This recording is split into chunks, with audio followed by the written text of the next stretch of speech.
People make art. Art makes people. Cities make art. Art makes cities. Toronto is a city of arts makers. I'm Claire Hopkinson, Director and CEO of Toronto Arts Council. I'm delighted to present to you Arts Making 2025, TAC's new strategic plan. This plan is intended to build on our existing strengths while setting the course for a bold and inspiring future. Just as Toronto's artists are justifiably ambitious, this plan is ambitious also. Our objective is to double the grants funding over the next 9 years. That is going to mean a lot to a lot of Torontonians, artists and residents alike.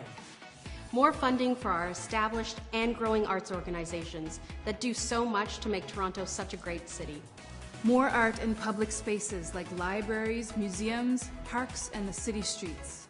More opportunity to support the most creative and inspiring new arts ideas. A brand new refugee and newcomer artist program. Stronger partnerships with the music industry to bring music to life in every corner of Toronto.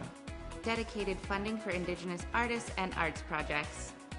New digital solutions to creation and presentation. And that is just the beginning. Toronto is a city of arts makers. We invite you to join us.